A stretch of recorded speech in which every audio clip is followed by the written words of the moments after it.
remember I will still be here as long as you hold me in your memory.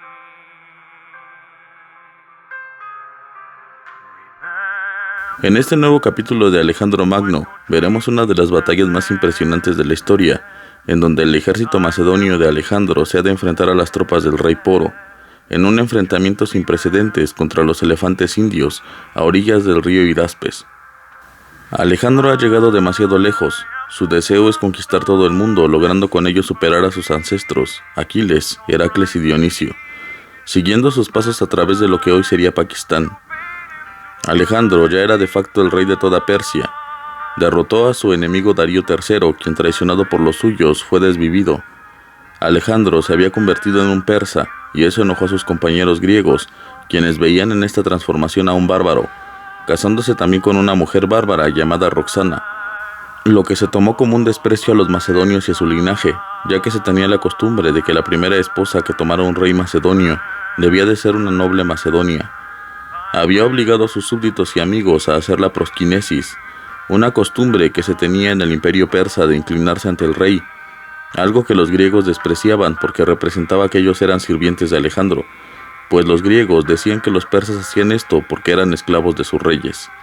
Estos desacuerdos ocasionaron la ejecución de 3 de los amigos y generales de Alejandro, Filotas y su padre Parmenion, además del desvivimiento de Clito en manos de Alejandro, por los reproches que éste le hizo, en un momento en el que el alcohol y la paranoia de Alejandro llegaron a su extremo. Así es como llegamos al capítulo de hoy y la batalla de Hidaspes.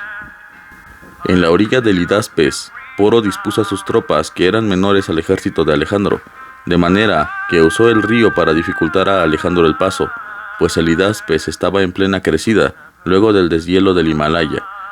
200 elefantes había dispuesto Poro al frente del Hidaspes, y detrás de ellos su infantería, a los laterales carros de guerra y caballería. Alejandro dejó a Crátero en el centro de su ejército, esperando cruzar el río, y como era su costumbre lideró el ala derecha con su caballería e infantería.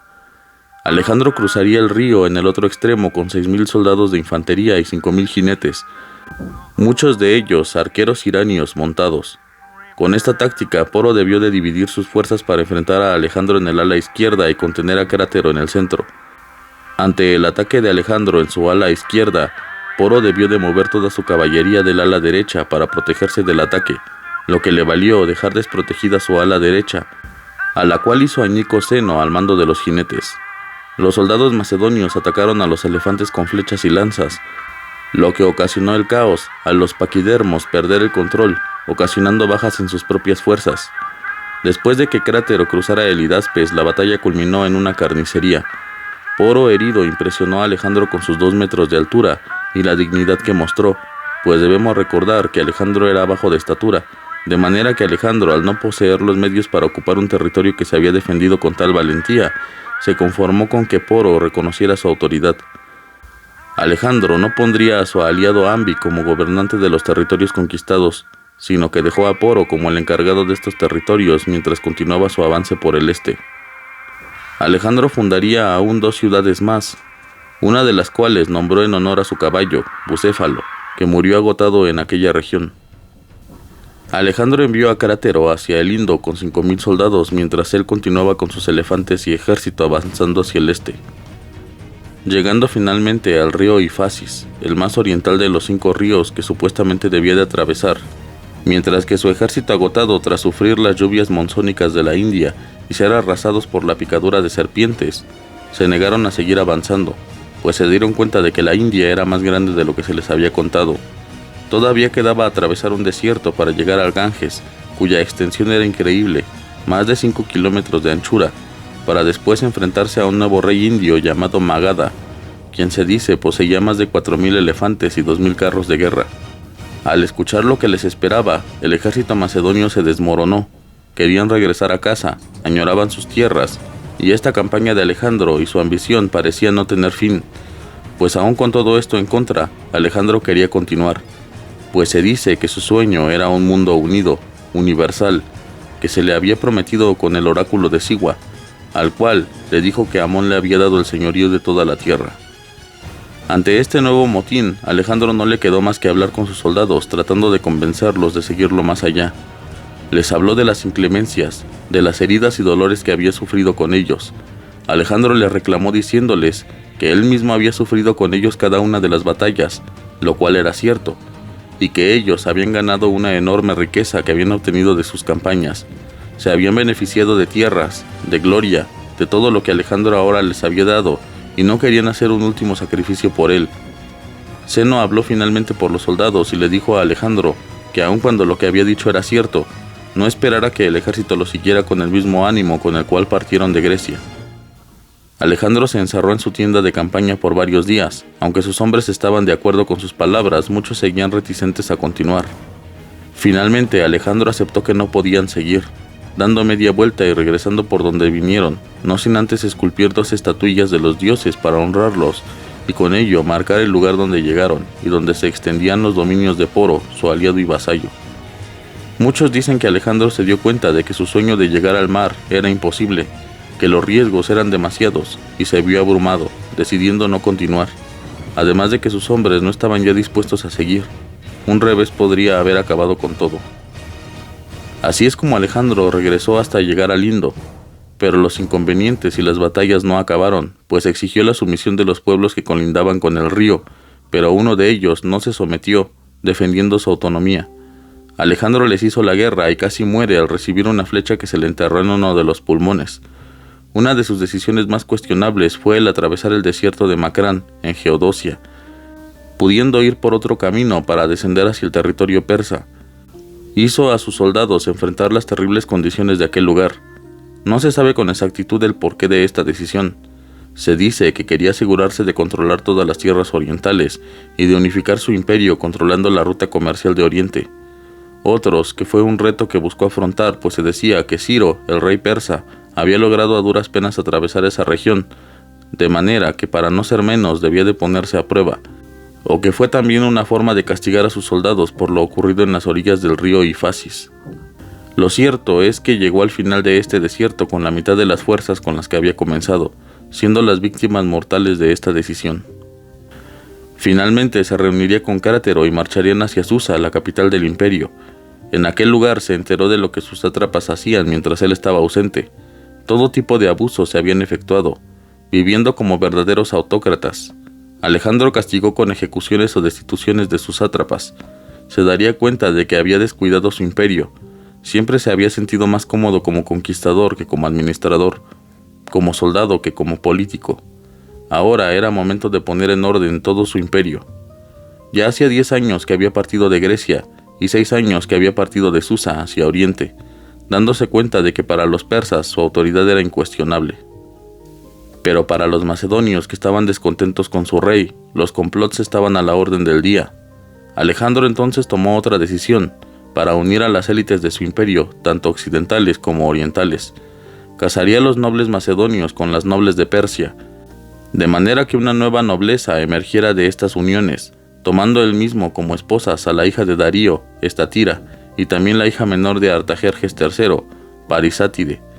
Lo mismo ocurrió con cada uno de sus generales, quienes también contrajeron nupcias con las nobles aqueménidas. Alejandro supuso que esta nueva dinastía incuestionable a los ojos de los macedonios y de los persas continuaría con los hijos de su amado Hefestion y los suyos, los cuales serían primos carnales, al haberse casado con 2 hermanas. Alejandro también legalizó los matrimonios de sus soldados con sus compañeras orientales, más de 10.000 uniones, además de que proclamó que todos sus súbditos debían de casarse con una mujer persa. También proclamó una medida que causó un terrible impacto en Grecia, que todos los exiliados de las polis debían de volver a sus ciudades, recuperando su ciudadanía. Más de 20.000 exiliados regresaron a Grecia, lo que aumentó el descontento en contra del rey. Pero Alejandro parecía ya no importarle lo que Grecia pensaba de él. Su poder ya no se concentraba en la Hélade, sino que ahora, desde el trono persa, veía con otros ojos al pequeño territorio griego.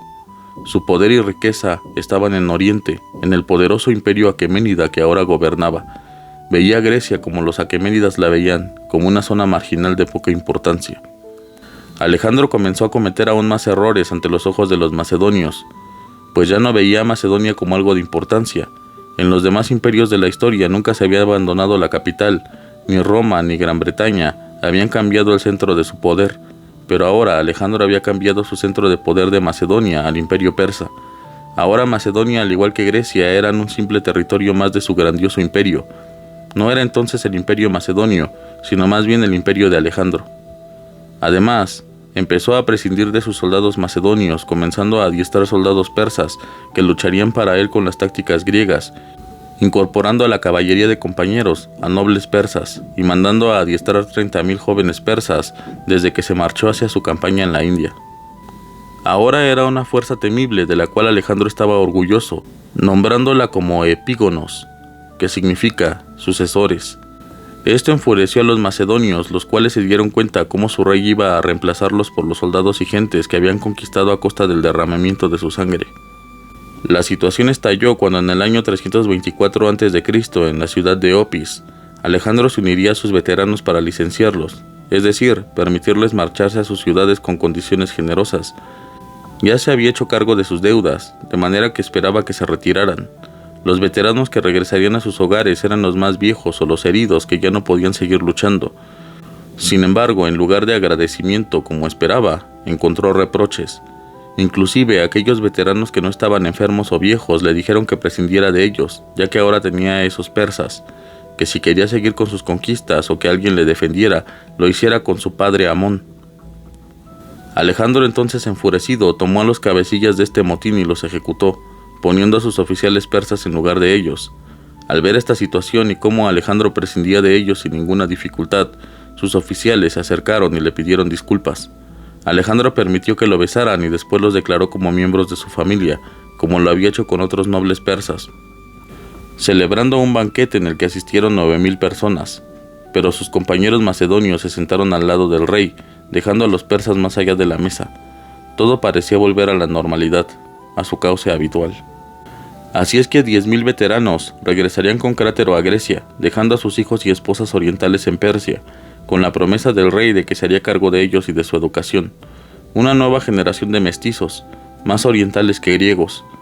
Alejandro tendría planes para ellos. Un ejército renovado que ahora sí le sería completamente fiel. El objetivo de Crátero era reemplazar a Antípatro en el trono de Macedonia, por los constantes roces que éste tenía con su madre Olimpia. Lo mandaría llamar para que se presentara ante él con tropas de refresco. Antípatro era un hombre anciano de 70 años. Sabía bien lo que había pasado con Parmenio y con su hijo Filotas, así como con Clito, quienes habían sido fieles a Filipo y los miembros de la antigua guardia macedonia, de manera que se imaginaba qué destino le tenía preparado a Alejandro. Así es que se rehusó a reunirse con él y en su lugar enviaría a su hijo Casandro. Alejandro golpeó al recién llegado Casandro, al burlarse de la prosquinesis que los orientales le rendían al rey, las humillaciones de las cuales fue presa en un futuro le harían desquitarse con la familia y descendencia de Alejandro.